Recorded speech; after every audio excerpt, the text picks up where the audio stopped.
벌써 이제 12월이 되었습니다. 벌써 2022년이 이제 다 저물어가고 있습니다. 어떻게 이제 1년 혹 이제 더듬어서 이렇게 생각을 해보시면은 1년 동안 잘 살아온 것 같습니까? 좀 다르게 말하면은 우리가 예수님 믿는 사람이니까 1년을 지나면서 하나님께서 이렇게 인도하셨구나, 또 하나님께서 이렇게 도우셨구나, 또 내가 하나님 말씀대로 순종하며 살려고 이렇게 나름대로 애쓰며 살아왔구나, 그게 이제 잘 산 걸 거예요. 그렇게 생각을 해보면은 1년 동안 잘 지내오신 것 같습니까?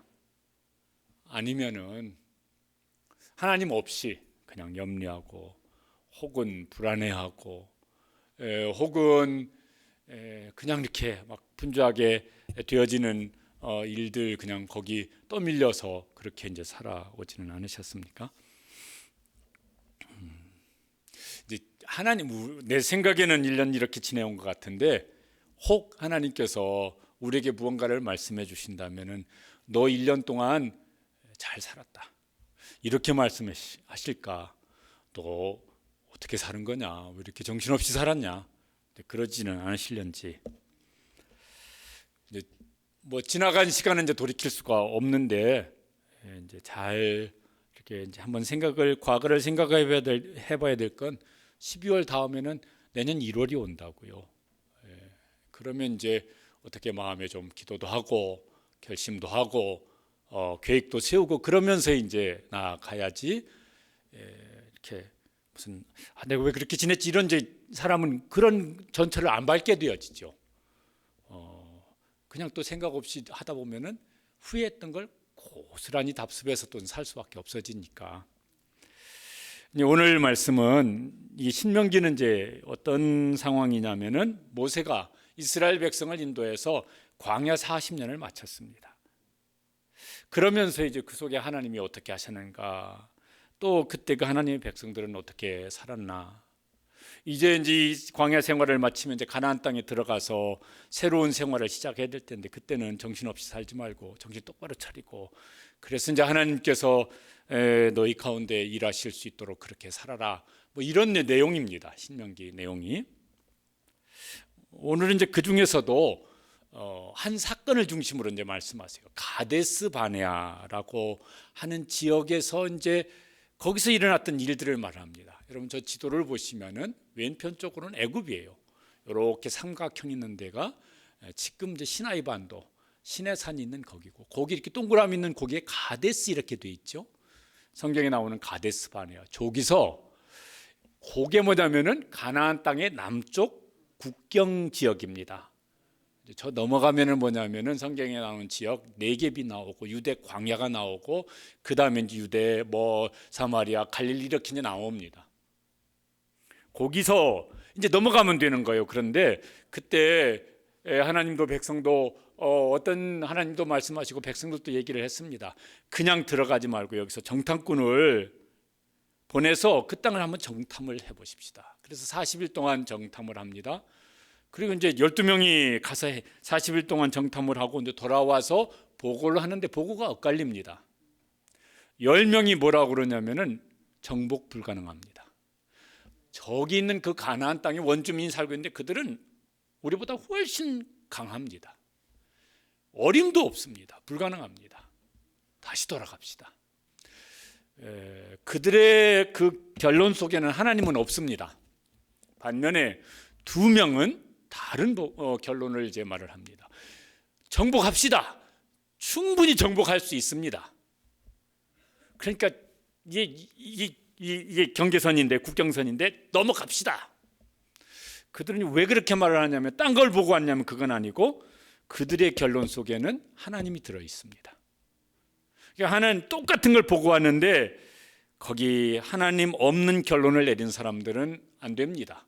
하나님 있는 결론을 내는 사람은 됩니다. 이렇게 이제 얘기가 확 달라졌던 거예요. 그러니까 불신앙에서 나오는 부정적인 결론과 믿음으로 내린 긍정적인 결론이 이게 서로 이제 대립을 하고 있습니다. 그러니까 둘 중에 하나를 선택할 수밖에 없어요. 여러분 같으면은 뭘 선택하시겠습니까? 우리 교회 같으면은 제가 이제 담임 목사니까 어떤 선택을 하고 우리 이렇게 하십시다 그렇게 바라시겠습니까? 백성들은 여기 이제 이 하나님의 백성 출애굽한 하나님의 백성들은 저 둘 중에 이제 뭘 받아들이냐면은 불신앙에서 내린 부정적인 결론을 받아들입니다. 26절에 그래서 이렇게 말을 합니다. 너희가 올라가기를 원하지 않냐고. 가나안 정복 불가능합니다. 거기 가면 큰일 날 것 같습니다. 하지 맙시다. 너희 하나님 여호와의 명령을 거역하고, 그 불신앙 때문에 그들이 불순종하기로 결론을 내렸습니다. 하나님의 백성이긴 한데 하나님을 믿지는 못합니다. 하나님의 백성이긴 해요. 그런데 하나님을 신뢰할 수는 없어요. 지금은 어떤 것 같습니까? 여러분은, 우리 교회 성도들은 어떠실까? 대부분의 교인들은 어떠실까? 불신앙의 말과 믿음의 말 중에서 어느 쪽으로 이렇게 마음이 쉽게 기울어지는 것 같습니까? 다른 사람 말고 나 자신은 그게 믿음의 말과 불신앙의 말 중에서 어느 쪽에 내 마음이 쉽게 반응을 하고 그쪽으로 마음이 기울어지는 것 같습니까? 그거에 따라서요, 말하는 것 또 행동하는 것이 점점 더 이제 달라져요. 그렇게 안 된다, 못한다, 불가능하다 이런 사람들이 극단적인 말을 하기 시작합니다. 왜 안 된다고 하는 그것을 더 강하게 주장하기 위해서 더 극단적인 말들을 하기 시작합니다. 27절에 보면은 이렇게 말을 했습니다. 어떻게 했어요? 원망하여 이르기를 여호와께서 우리를 어떻게 하셔서 미워하심으로 아모리 족속의 손에 넘겨 어떻게 하시려고? 멸하시려고 우리를 애굽 땅에서 인도하여 내셨도다. 불신앙 때문에 부정적으로 생각을 하고 부정적으로 말을 하는데, 그렇게 말하면서 그런 부정적인 것에 확 사로잡힙니다. 그래서요, 점점 더 부정적이 되어져요. 그리고 아주 극단적인 이런 이제 말을 하기 시작한 겁니다.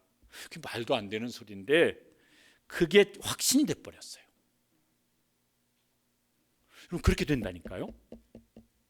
그걸 자꾸 말하면은 그게 진리가 돼 버려요. 그게 확신이 돼 버려요. 그래서 하나님이 우리를 사랑하셔. 무슨 하나님이 우리 미워하신다니까? 하나님이 우리를 아니야. 우리를 다 멸하시려고 지금 우리를 여기다 갖다 놓으신 거야. 이렇게 막 확신하면서 이야 막 이러면서 이제 다 같이 우리 애굽으로 돌아가자. 이렇게 돼 버렸던 겁니다.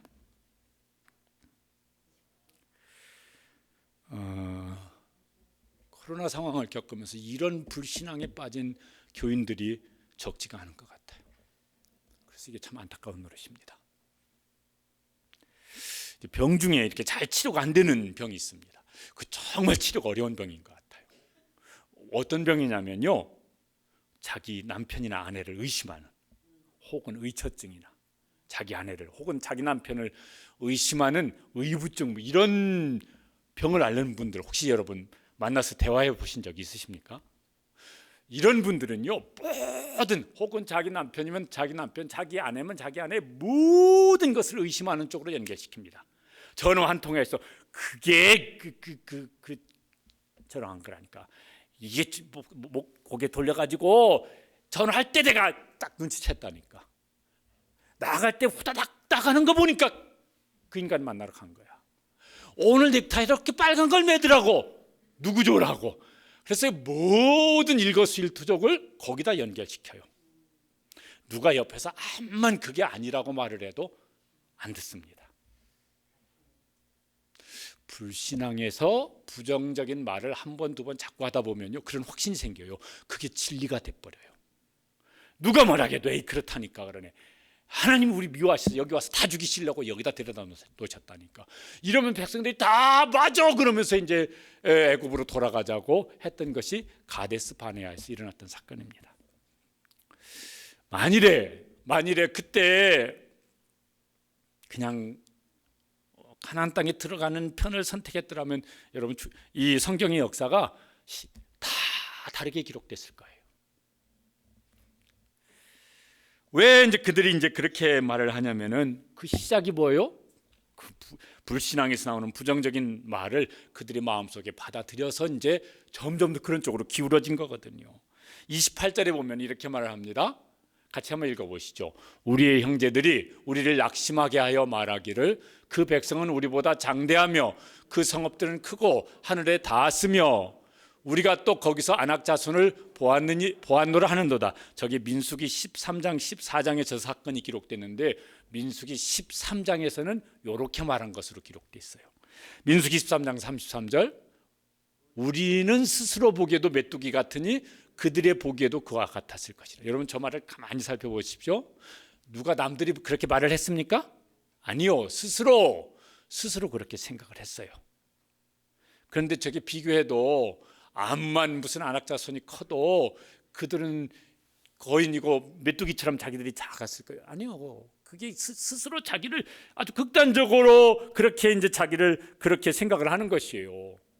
그리고 뭐냐면은 자기 생각이 그러니까 그 다음에 뭐예요? 남들도 그렇게 생각할 거라고.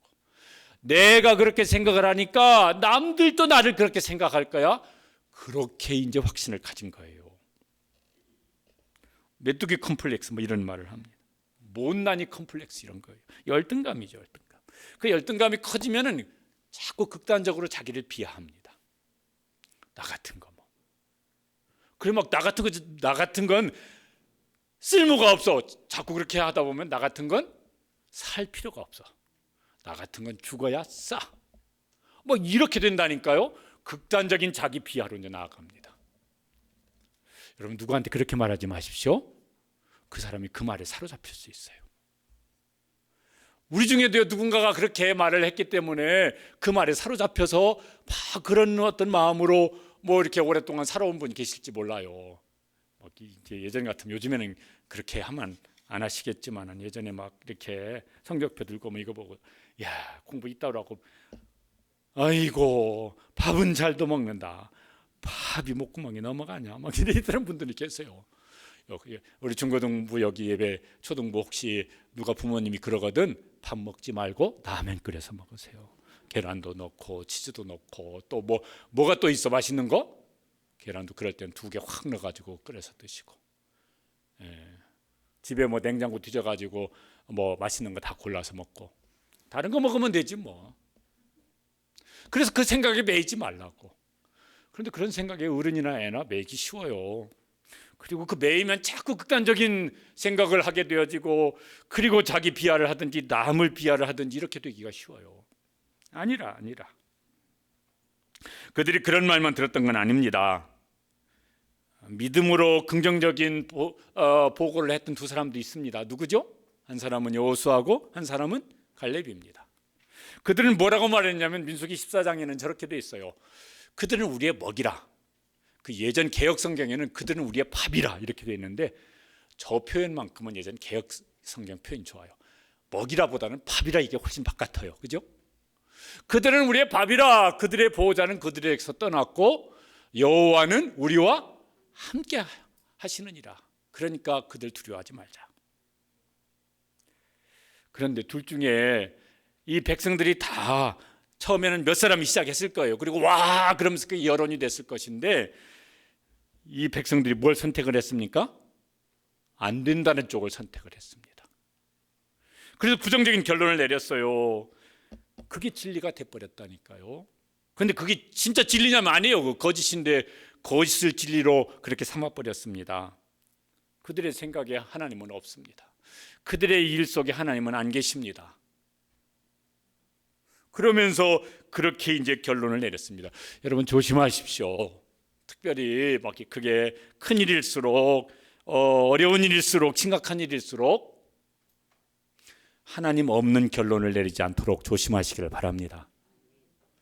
그때야말로 다른 때도 그렇지만은 그런 상황일수록 더욱 하나님이 그 가운데 중심에 계신 결론을 내릴 수 있게 되시길 바랍니다. 누가 나한테 말을 하거든 어떤 결론을 선택해야 되겠습니까? 불신앙의 부정적인 결론을 받아들이지 마시고 믿음의 사람이 그 믿음으로 말하는 그 말을 받아들여서 그것을 결론으로 삼고 나아갈 수 있게 되시길 바랍니다. 그때가 중요하다니까요. 그 가데스바네아에서 여호수아 갈렙의 말을 듣고 갑시다. 그리고 그 국경선을 넘어갔으면은 불과 2, 3일 사이에 가나안 땅에 들어갔어요. 거기가 국경이니까 발걸음 넘어서면 거기서부터 가나안 땅인데, 그런데 40년 광야에서 방황하게 되어진 일이 그 다음에 시작되어졌다니까. 이거 얼마나 안타까운 노릇입니까? 그런데 그게 우리 속에 있잖아요. 우리의 삶 속에 있잖아요. 그런데 이제 그때 이제 지도자 모세는 어떻게 하냐면은, 그때 이제 이게 이제 뭐가 이렇게 앞장서서 결론을 이끌어가는 사람이 참 중요합니다. 지도자는요, 여론을 따라가기가 쉬워요. 그죠? 지금도 무슨 정치하는 분들이든 여론을 따라가기가 쉬워요. 그런데 그때 당시 여론 100%는 뭐냐면은 여호수아 갈렙 빼놨으니까 99.9999%는 뭐냐면은 애굽으로 돌아가야 된다는 거였어요. 0.00000 두 사람만 가나안 땅에 들어가자는 거였었어요. 근데 이제 그걸 다 듣고 막 여론이 막 아주 이게 아주 불붙었습니다. 그런데 모세는 어떻게 결론을 내리냐면은 29절에 이렇게 결론을 내렸어요. 그리고 이제 그렇게 말하기 시작합니다. 같이 읽어보시겠습니다. 그들을 무서워하지 말라, 두려워하지 말라. 현실을 몰라서 그러는 거 아니요, 다 알아요. 그런데 이 두려운 순간에 모세는 뭘 따르기로 결심했냐면은, 사람들이 다 그렇게 말을 하더라도 그게 진리가 아니고 하나님께서 말씀하신 것이 그게 결론이고 그게 진리다, 그러면 그거 따라가자, 그러면서 이제 지금 저렇게 말을 하고 있는 것입니다. 여러분, 모세를 따라가야 되겠습니까? 안 따라가야 되겠습니까? 뭐 그런 상황은 아니지만은 어떤 상황 속에서 만일 막 온 교인이 다 막 그거 안 됩니다. 그런데 저 혼자 됩니다, 여러분 합시다. 그러면 여러분 어떻게 해야 되겠습니까? 하나님이 쓰시는 사람들을 보면은 성경 속에서도 그렇고 우리 현실 속에서도 크고 작은 일들 속에 하나님이 일하시는 것을 경험하는 사람은 그 결정적인 상황에, 그 결정적인 때에 하나님의 말씀을 따라가는 사람이에요. 그래야 하나님이 그 속에서 뭘 하시죠. 그때 하나님 없는 결론을 내리고 가면 하나님이 도대체 뭔 일을 어떻게 하시겠어요? 안 하시고 그냥 기다리고 계시겠죠. 탄식하면서 언제 돌아올래 그러시겠죠. 그러니까 어떤 결정적인 때일수록 거기 그때 하나님의 말씀을 따라가면서 믿음으로 하나님 말씀을 따라가시면은 하나님께서 그 말씀을 따라가는 사람에게 하나님이 계획하신 일을 이루어 주실 것입니다. 그럼 우리 시와 동산교회 모든 성도들 그런 삶이 되시기를 주님의 이름으로 축복합니다. 여기 우리 자녀들은 어렸을 때부터 그렇게 되면 너무너무 좋겠어요.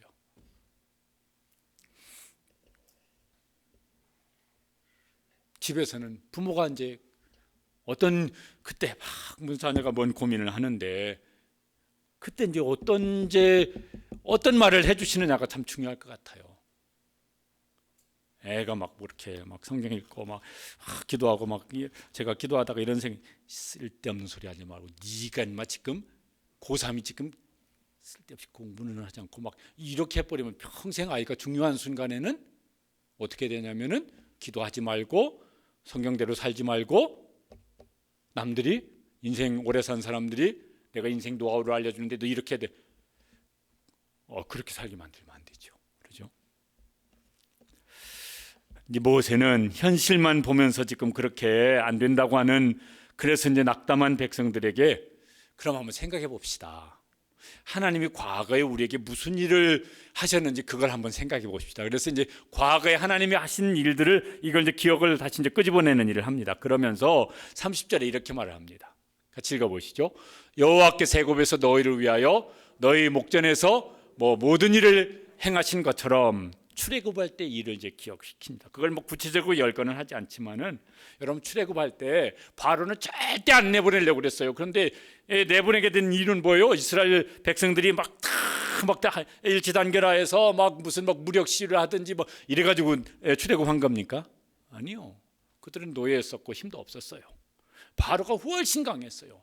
그래서 하나님이 대신 싸우기 시작하셨습니다. 하나님이 바로와 싸우시는데 10가지 재앙을 내려서 싸우셨잖아요.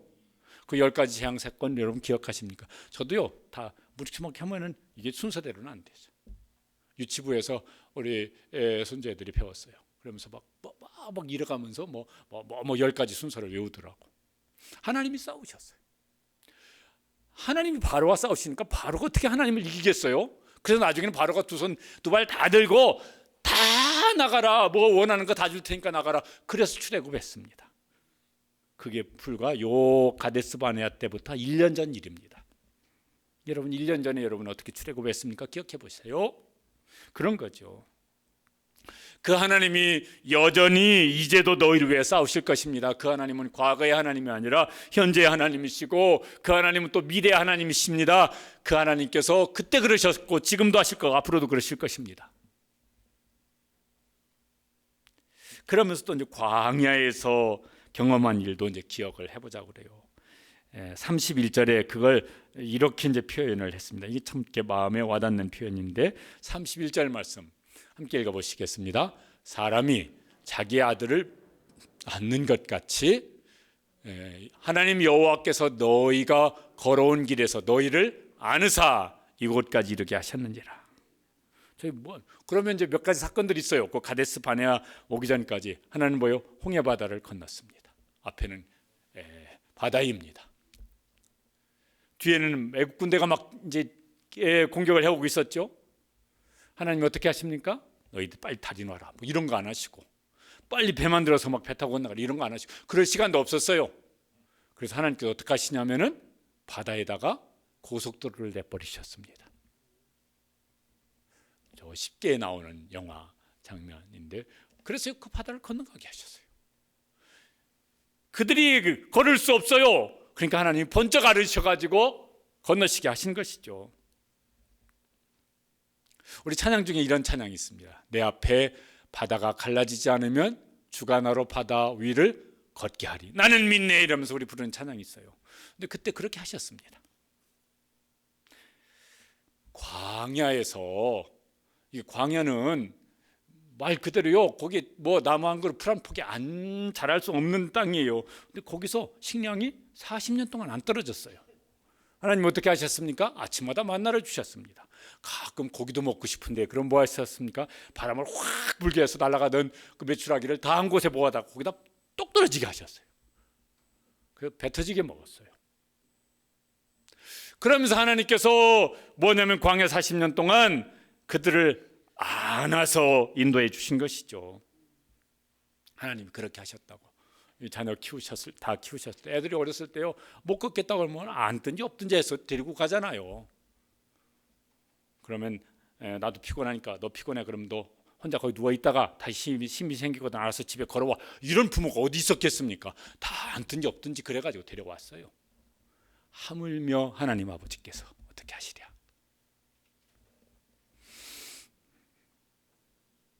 그렇게 하셨죠. 그런데도 불구하고 또 어려움을 당하면은 또 안 믿어요. 32절에 보면은 이렇게 말씀하세요.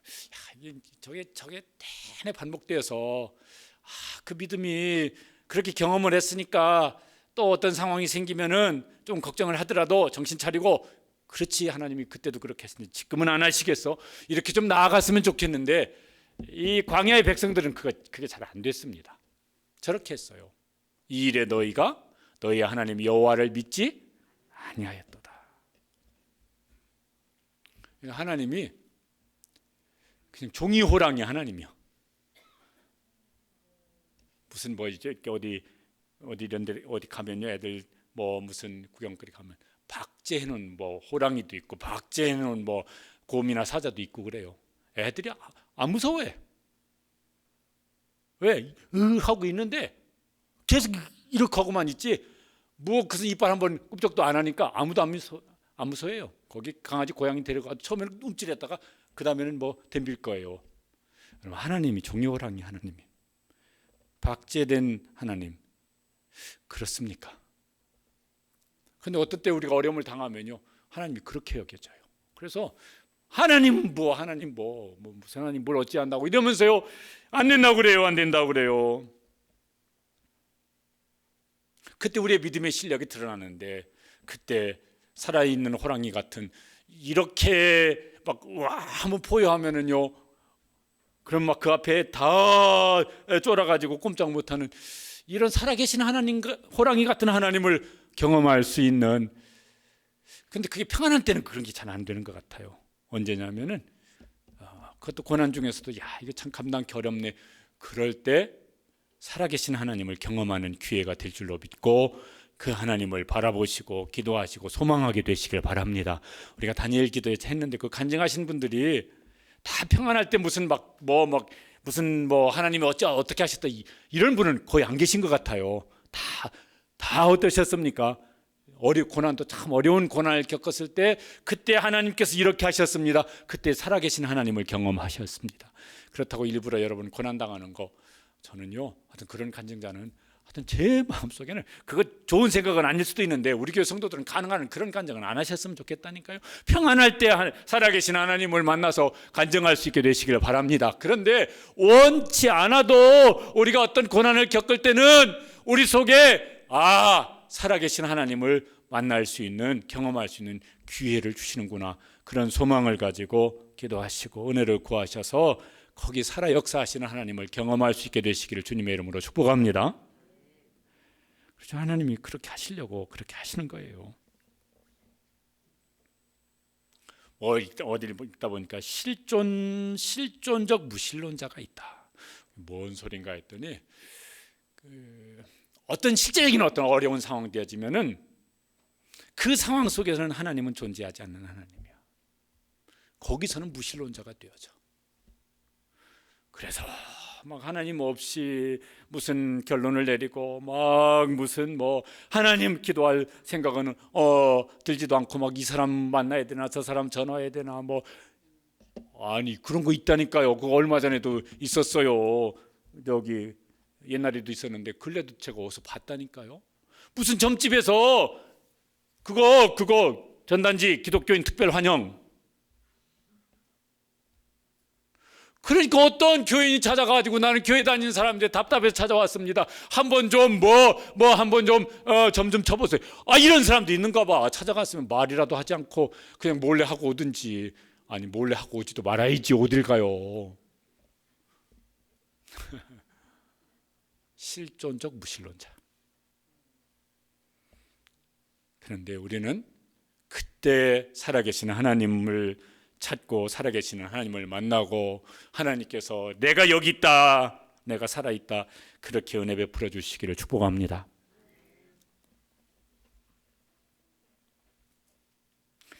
감사한 것은 그들이 너희가 하나님 여호와를 믿지 아니하였도다 그러심에도 불구하고 33절에 이렇게 기록되어 있어요. 이게 이제 은혜고 다행스러운 일이고 소망이고 그렇습니다. 33절 읽어보시죠. 그는 너희보다 먼저 그 길을 가시며 장막 칠 곳을 찾으시고 밤에는 불로 낮에는 구름으로 너희가 갈 길을 지시하신 자신이라. 이게 너희가 그렇게 그냥 어려움만 당하면은 그렇게 불신앙인처럼 하느냐? 그럼 멋대로 해봐라. 하나님 이러시면은 우리에게 이게 희망이 없는데 그럼에도 불구하고 하나님 무엇이냐면은 그날 아침에도 만나는 여전히 내려주시고 그날도 구름기둥 불기둥으로 인도하시고 그러셨습니다. 여러분 광야는 여러모로 이렇게 위험한 거예요. 저게 이제 성경에 나오는 유대 광야입니다. 성경 보면 유대 광야 그 다음에는 뭐라고 하냐면 네게부라고 그래요. 사막이에요. 사막 시작되어져요. 저기는 뭐냐면 길이 없는 데예요. 저기는 아주 전문가가 아니면은 길을 알 수가 없어요. 어디로 가야 될 바를 알지 못해. 그래서 하나님께서 어디로 갈 바를 알지 못하니까 하나님께서 길잡이가 되어 주십니다. 광야는요 낮에는 너무너무 뜨거워요. 저기는 그냥 구름도 없으니까 햇빛이 내리쬐니까 저기 아무것도 못 살아요. 저는 왜 이렇게 막 저 중동이나 아프리카 사는 분들은 다 파마를 하고 다니나 그랬더니 낮에 그 뜨거운 데 있으니까 파마가 자동으로 되는 모양이에요. 없을겁슬 이렇게 너무 뜨거우니까. 그래서 하나님께서 낮에는 어떻게 하셨습니까? 구름 기둥으로 하늘에 큰 천막을. 저 광야 지역은요 너무 뜨거운데 나무 그늘 어쩌다 이렇게 조그만 나무라 하나 있어 거기 그늘 들어가면 금방 시원하더라고. 습도가 없어가지고. 밤이 되면 어떠냐? 너무 추워져요. 저기 예전에 성지순례 그래가지고 신해산 밑에 있는 호텔 거기서 하루 종일 잔 적이 있어요. 말이 호텔이지 허름해요. 근데 저녁에 되니까 너무 추워가지고 히타를 막 온도를 잔뜩 올려놓고 이불 뒤집어 쓰고 잤어요. 근데 광야 생활하는 동안 그냥 천막 속에서 자야 되니까 얼마나 추웠겠어요. 그래서 하나님께서 하늘에 불기둥으로 이불을 덮어주셨어요. 그래서 하나님께서 하루도 쉬지 아니하시고 성실하게 신실하게 하나님께서 그들을 인도하셨습니다. 우리가 살아온 걸 이렇게 이제 돌이켜 보면은 그런 기억들이 많이 있으실 거예요. 이렇게 지금까지 살아온 길 돌이켜 보면은 어떤 건 그냥 우연이라고 생각하면 우연일지 모르겠지만 믿음으로 생각을 해보면 그때 하나님께서 이렇게 하셨구나. 이렇게 안으셔서 내 힘으로 할 수 없을 때 안으셔서 옮겨주셨구나. 저도 이제 제일 기억에 남는 것들이 이렇게 이제 어린 시절이죠. 한 청년 때까지가 이제 기억에 남는 게 많아요. 하나님께서 그때 이렇게 보호하시고 저수지 빠져서 죽을 뻔했었거든요. 한 10월 말쯤에 저수지 밤에 어둑어둑할 때 들어갔다가 이제 저만큼 더 가야 되는데 한쪽 다리가 딱 달라붙더라고요. 이렇게. 근데 정신 차렸을 때는 제가 저수지 뚝방에 혼자 어두운 저수지 뚝방에 혼자 누워 있더라고요. 연탄가스 맞아서 기절해 있었거든요. 그런 적도 있었지. 바다에 빠져서 저 새바다 물 들어온 줄도 모르고 바다에서 수영하다가 그때도 얼마나 시겁했는지. 신학교 다닐 무렵에는 그때 장티푸스가 돌았었어요. 그래서 한 열흘쯤인가 얼마인가 계속 설사하고 계속 코피 쏟고, 근데 병원을 가야 되는데 병원 간다는 생각도 못했고 돈도 없었고, 그러니까 그냥 생으로 그렇게 이제 버텼습니다. 그래서 죽는다고 그러더라고. 근데 죽지는 않았고, 그 8년 동안 돈에 대해서는 아주 스릴과 서스펜스를 하나님이 많이 경험하게 하셨고, 근데 돌이켜 보니까 하나님께서 안아서 옮겨주셨어요. 그때마다 이렇게 안아서 옮겨주셨어요. 그때는 좀 생각해보면 그때 좀 힘들었던 것 같긴 한데 지금 생각해 보면은 아름다운 추억이죠. 아름다운 추억이죠. 우리 찬양 중에 이런 찬양이 있습니다. 지나온 모든 세월들 돌아보아도 어느 것 하나 주의 손길 안 미친 것 전혀 없네. 우리가 이렇게 부른 찬양 중에 은혜 있어요. 당연한 것 아니라 모든 것이 당연한 것 아니라 은혜였어, 이런 찬양했는데 그거하고 비슷한 맥락일 것 같아요. 돌이켜 보면은 주님의 손길이 안 미친 것이 없는 것 같아요. 우리 첫 찬양 한번 불러볼까요? 저 부분만.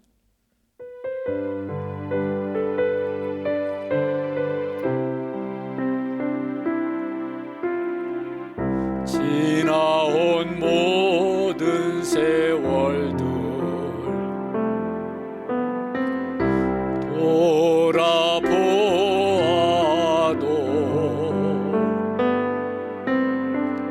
그 어느 것 하나 주의 손길 안 미친 것 전혀. 한 번 더 읽을까요? 지나온 모든 세월들, 지나온 모든 세월들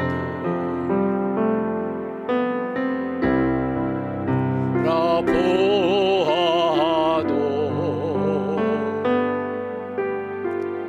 그 어느 것 하나 주의 손길 안 미친 것 전혀 없네. 그 다음에 오 신실하신 주, 이렇게 찬양을 해요. 그렇죠? 과거에 신실하신 하나님은 지금도 앞으로도 신실하신 하나님으로 우리의 삶에 하나님의 손길로 우리를 붙잡아 주실 줄로 믿고 소망 중에 나아갈 수 있게 되시기를 바랍니다.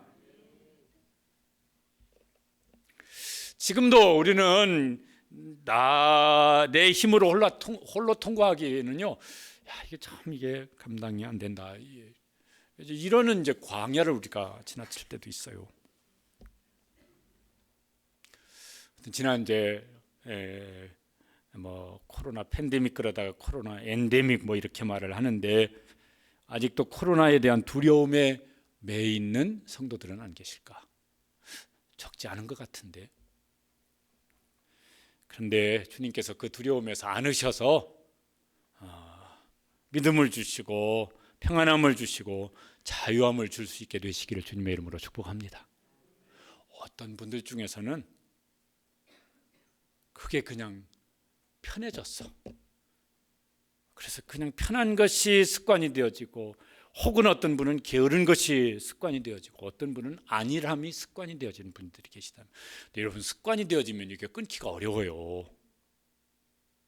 그런데 주님께서 그 습관 속에 마음의 삶에 힘을 주셔서 이제 갑절이나 더 은혜를 사모하고 순종하고 헌신하고 하나님의 임재를 경험하는 새로운 거룩한 습관의 자리로 안아서 인도해 주시기를 주님의 이름으로 축복합니다. 그런 분들 중에서도요, 마음이 해야 되는데 다음 주, 해야 되는데 다음 달, 해야 되는데 내년부터, 뭐 이런 분들도 계신데 약한 걸 어떻게, 하나님께서 은혜 주시고 힘 주셔서, 그 마음에 힘 주셔서 번쩍 안으셔서 인도해 주시기를, 본인도 사모하시고 하나님께서 그런 은혜 주시기를 기도해 주시고 또 그런 은혜 베풀어 주시기를 축복합니다. 광야 같은 현실, 또 다르게 말을 하면요, 내가 홀로 감당기 어려운 무거운 짐을 치고 이렇게 이제 허덕거리고 낙심하는 일도 많아요. 우리 교회 성도들 중에서도요, 암 수술을 받고 항암하고 마음은 금방 막 이렇게 몸이 회복되어졌으면 하는데 마음처럼 몸이 빨리 회복이 안 되네. 그래서 어떤 때는 또 마음이 낙심되어지기도 하고, 이런 분들도 여러분이 계세요. 어떤 분은 막 이게 또 전이 됐을지 몰라요. 그래서 또 막 검사해 봅시다. 이러니까 막 마음이 또 천근만근 이렇게 이제 되어질 수도 있어요. 아니, 그거면은 차라리 낫겠어. 그건 뭐 이렇게 수술하고 뭐 언제까지 뭐 무슨 뭐 치료 일정 기간 뭐 병원 가면 얘기해 주는데 그냥 몸이 막 사방 아파. 근데 벌써 그게 수년째 10년 지났는데, 그런데 나아지질 않아. 더 약해져. 나이는 먹어가는데. 막 이런 분들도 계시고,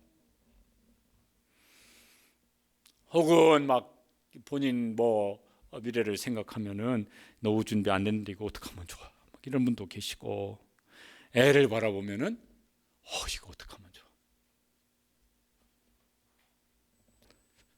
가만히 있어봐.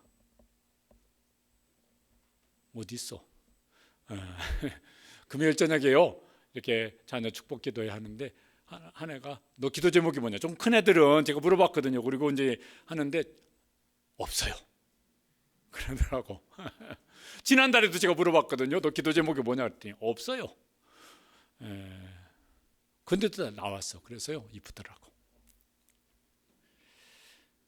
그러니 이제 막 집에서 저는 이제 덜 하겠지만 부모님이 막 너 이제 다 컸는데 너 기도 제목이 뭐냐? 없어요.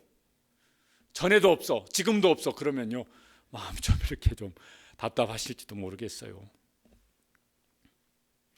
주님은 뭐라고 그러실까? 그게 다 무거운 짐인데, 마태복음 11장에 예수님 저렇게 말씀하신 것, 우리 저 말씀도 많이 암송합니다. 같이 읽어보시죠. 수고하고 무거운 짐자들아 다 내게로 오라. 왜요? 내가 너희를 쉬게 하리라. 쉬게 하리라. 걷지 못하면은 주님께서 강제로 막 우리를 막 멱살 잡고 목을 끌어서 끌고 가시지는 않으세요. 내게로 오라. 그때 얼른 주님 품에 안길 수 있게 되시기를 바랍니다. 그러면 주님 뭐 어떻게 하시겠다고요? 내가 너희를 쉬게 하리라. 쉬게 하리라. 네가 못 걸으면 내가 어떻게 하리라? 안아서 쉬게 하리라. 이제 저런 찬송을 지은 것이 많아서 막 찬송이 이런저런 찬송이 많이 생각나더라고요. 그 중에 찬송가 있는 찬송 중에 저런 게 있습니다. 무거운 짐을 나 홀로 지고 견디다 못해 쓰러질 때 불쌍히 여겨 구원해 주리 은혜의 주님 오직 예수. 저 찬송도 한번 불러보실까요?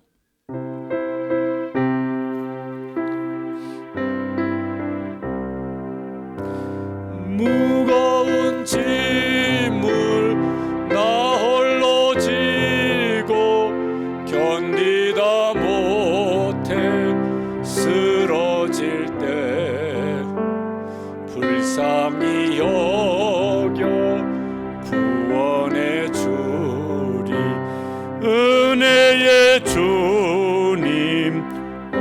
오직 예수.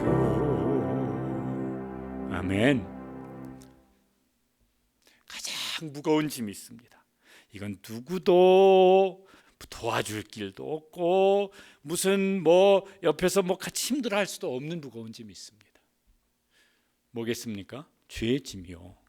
그 죄의 짐을 지고 있으면 그 다음에 따라오는 짐은 죄의 삭선 사망이라 죽음의 짐이요. 그 다음에 따라오는 짐은 그 후에는 심판이 있으리니 그 다음에는 영원한 심판의 짐입니다. 해결할 수 있는 길이 하나밖에 없습니다. 예수님이 그 죄를 다 안으시고 십자가로 가시고, 그걸 믿는 사람에게는 예수님께서 그를 안으셔서 영원한 천국에 이르도록 안아서 인도해 주실 것입니다. 그래서 우리가 전도해야 돼요. 행복한 전도 축제에 태신자 품고 하는 것은요, 그분들의 인생에 다른 힘든 건 우리가 격려든 위로든 기도든 또 무슨 경제적으로 도움을 주든 도울 수 있는 부분이에요. 그래도 어느 부분 있을 수 있지만은 이 죄의 짐을 진 사람은 우리가 어떻게 도울 수가 없어요. 방법은 뭐예요? 이 사람이 예수님께 나올 수 있도록 안내해 주는 것밖에 없어요.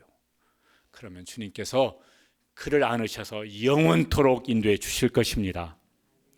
이 일을 포기하지 말고 끝까지 기도하시고 권고하시고 품으시고 이 일에 예수님께 나아가는 징검다리 역할을 해주시는 우리 모든 성도들 되시기를 간절히 바랍니다.